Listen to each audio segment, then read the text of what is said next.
Which improvised scene nearly got Chris Pratt fired? And what show did Adam Scott leave behind to become Ben Wyatt? Come with us back to Pawnee and learn the secrets behind Parks and Recreation. Parks and Recreation co-creator Greg Daniels is also the man responsible for bringing The Office from British TV to American audiences. After turning that show into a hit, Daniels was tasked with pitching a new series, so he recruited Michael Schur, a producer and writer for The Office, to assist. According to the New York Times, the new show wasn't always supposed to be about a Parks and Recreation office in a small Indiana town. It was almost a spinoff that existed in the same universe as The Office, given its early casting of Office alum Rashida Jones. Everything changed once Amy Poehler joined the show. Fresh off her run as the longest-serving female cast member on Saturday Night Live, the comedian completely changed the trajectory of Daniels and Schur's planned project. Given her popularity, they decided to put Poehler at the center of their new mockumentary. Where the show would take place was another question. Following the 2008 presidential election, Daniels and Schur felt inspired by the country's growing optimism in regards to politics. Barack Obama had run for president on a campaign of hope and change and managed to win. They decided to craft their new series around Poehler's character of Leslie Knope, an optimist working in public service. What I hear when I'm being yelled at is people caring loudly at me. The role of Leslie in Parks and Recreation was specifically written with Poehler in mind. Production was even delayed to accommodate her pregnancy.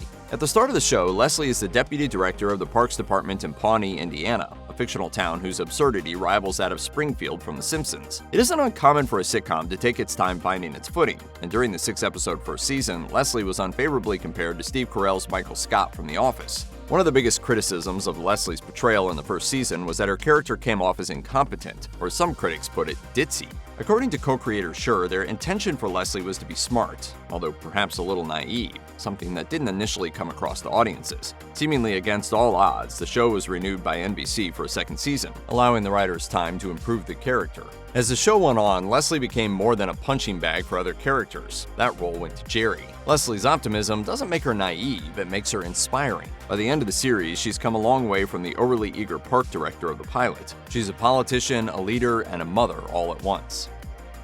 What about bringing Mark on board? Which Mark? Which Mark? Mark Brendanaquits. Which Mark? Fans of the show's later seasons may have forgotten about Mark Brendanaquits, played by Paul Schneider. Don't worry, the writers did too. This character, a city planner and on-again, off-again romantic interest of Leslie's, was in the main cast during the first season. However, according to Michael Schur, they always planned to have Mark's appearances become rarer as the show went on, to reflect the reality of the careers of city planners. The end of Season 2 of Parks and Recreation coincided with Schneider's departure from the series. Schur claimed that this was in line with their plans for the character, but the decision was also influenced by Schneider's increased success in films like Bright Star and the assassination of Jesse James by the coward Robert Ford. Despite Schur's claims that Schneider would return for guest appearances, though, that never came to pass. Despite Mark's importance to the show in the first 2 seasons, the character is never mentioned after his departure from Pawnee, not even by Rashida Jones's Ann Perkins, who dated Mark during the second season. Schneider didn't return for the show's final season and told the press that he wasn't interested.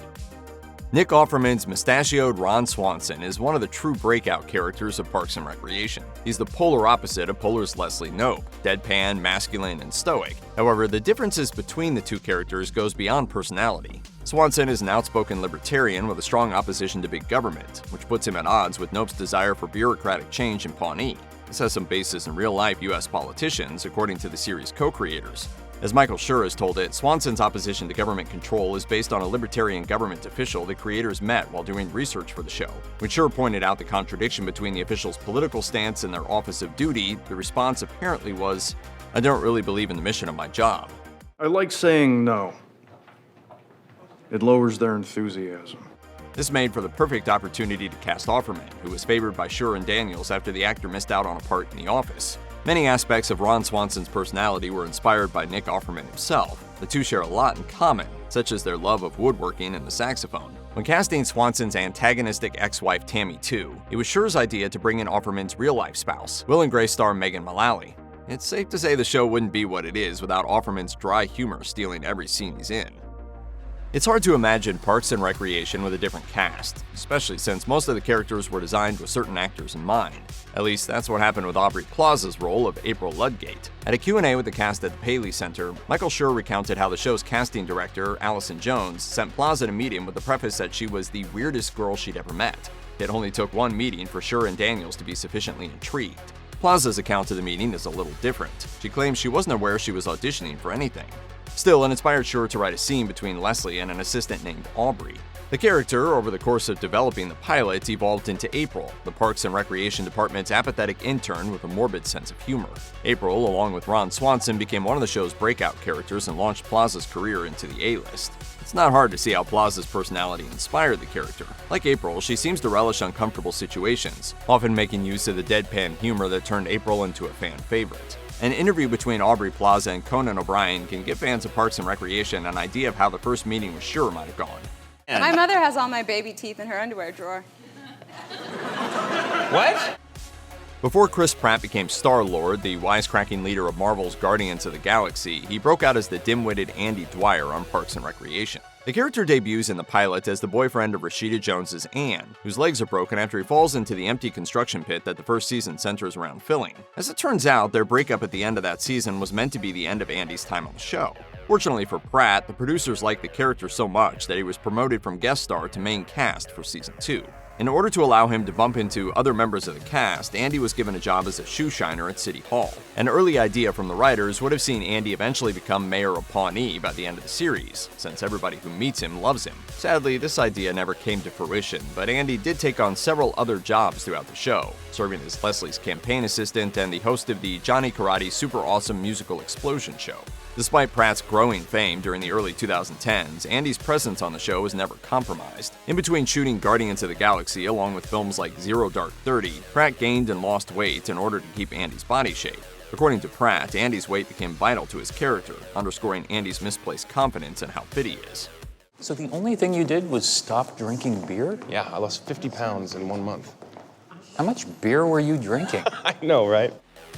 Leave it to Chris Pratt to have more fun on set than everybody else. Often, his improvisations made it onto the show, assuming that his co-stars didn't immediately burst out laughing. One of those unscripted moments, however, almost cost him his job. The scene in question was filmed for the Season 2 episode Kaboom, in which Andy shows up to Anne's house completely naked under the mistaken belief that she wants him back, but Leslie answers the door instead. On the day of filming, Pratt recognized that Poehler wasn't reacting the way she would if she actually saw Andy naked, so he surprised Poehler in his birthday suit. This ended up being the take they used on the show, meaning that millions of people watched her genuinely react to Pratt's nudity. When telling the story on talk shows like Graham Norton, Pratt has recounted how the take led to a formal letter from NBC executives reprimanding him for the incident. According to Pratt, he has the letter framed and hung in his home office, but it was enough to keep him from flashing any other cast members, as far as we know. Prior to playing accounting whiz and former kid mayor Ben Wyatt, Adam Scott was known for supporting roles in comedies like Step Brothers and Knocked Up, and he got himself the lead role of Henry on the Starz sitcom Party Down. The series had a lot of Hollywood names involved in its production, including Paul Rudd, Veronica Mars creator Rob Thomas, and Fred Savage. Unfortunately, the show was doomed after two of its stars, Scott and Jane Lynch, moved on to other projects. Lynch joined the cast of Glee, while Scott was offered the role of Ben Wyatt at the end of the second season of Parks and Recreation. He joined the show alongside Rob Lowe's Chris Traeger, and his character later began dating Leslie. Ben becomes a central member of the Parks and Recreation family, but that wasn't what drew Scott to the part. Since the future of Party Down was up in the air when Parks came calling, Scott has said it was an easy choice to make. That's especially due to the fact that Parks and Recreation was one of his favorite TV shows at the time. The feeling was mutual with the showrunners. Scott was their #1 choice to play Ben. As for Party Down, it took 13 years, but the show was finally revived and broadcast in 2023, with Adam Scott included. Rob Lowe made his Parks and Recreation debut alongside Adam Scott in the Season 2 episode The Master Plan. His character of government auditor Chris Traeger is positive, energetic, and health-conscious to an absurd degree, making him a perfect foil for characters like Ron and April. If I keep my body moving and my mind occupied at all times, I will avoid falling into a bottomless pit of despair. While the role garnered Rob Lowe heaps of praise, it wasn't always the plan for him to join the main cast. Chris was meant to be a guest spot for Lowe, who was initially slated to appear at the end of Season 2, as well as the first 6 episodes of Season 3. Between Seasons 2 and 3, though, Lowe signed on to join the main cast. The addition of Lowe as a series regular was fruitful for Ann Perkins. Rashida Jones's character had gone through many flings throughout the show, but through Chris Traeger, Ann found an endgame, and the relationship was well received by critics and audiences alike. Comedian and future voice of Sonic the Hedgehog Ben Schwartz portrayed one of the most popular recurring characters on Parks and Recreation. He originally met with creator Michael Schur for a different role, a potential love interest for Leslie Knope. Though he didn't land the part, the character of Jean-Raphael Saperstein, an obnoxious friend of Aziz Ansari's Tom Haverford, was created just for Schwartz. I don't like all this negativity, man. Why don't you turn that frizz down upside dizzity, huh? The more Ben Schwartz appeared on Parks and Recreation, the more fans fell in love with Jean-Ralphio. Eventually, the character's family members made appearances, including his sister Mona Lisa, played by Jenny Slate, and his father, played by Henry Winkler. As Jean-Ralphio, Schwartz often improvised his lines, stealing every scene in the process. Schwartz is no stranger to improv. He came up through Upright Citizens Brigade Theater and even had a long-form improv show with Silicon Valley star Thomas Middleditch. Several blooper reels from Parks and Recreation showcase Schwartz's ability to make his co-stars break character.